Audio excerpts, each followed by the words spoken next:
The sun shines bright on the hot July day.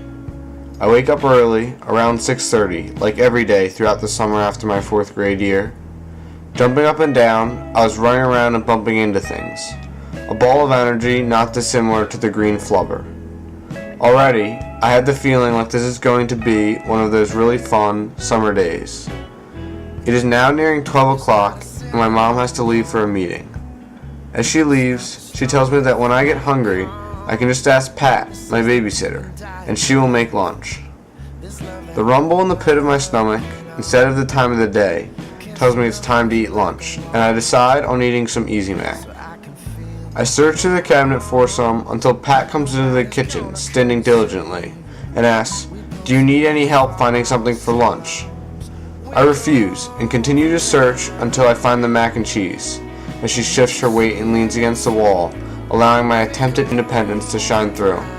I insist on making it myself, even though she continually asks if I want help. In the back of my mind, I know that I could use some help, but I just wanted to try and do it myself. I try to follow the directions, but fill the mini bowl up a little too much with tap water, because I do not know how to measure the water, but I go with it anyway. Then, I dump the hard, dry noodles in the bowl. I get on my tippy toes to reach up and place the bowl into the microwave, which was a little too high up.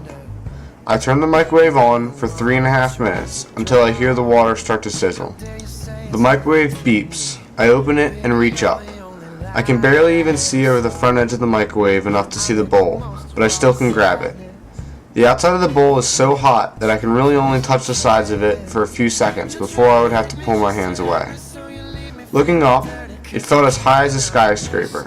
I pull the bowl out, but I lose my sense of depth perception because of the odd point of view. The bowl tilts back slightly and some water seeps over the edge. Like it was in slow motion, I put the bowl on the counter while I jump back to try and avoid the boiling water.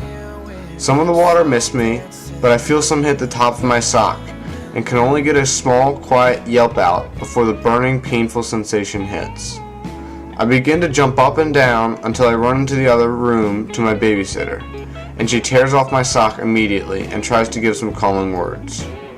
These 5 to 10 seconds of my sock on my foot would end up becoming very vital and cost-worthy later on. I sit on the side of the bathtub with the knob turned to the coldest temperature, running softly over my foot to try and ease the immense pain I was in. A week later, the fresh, cold breeze hit my face as I enter somewhere I never thought I would end up, the Johns Hopkins Burn Center.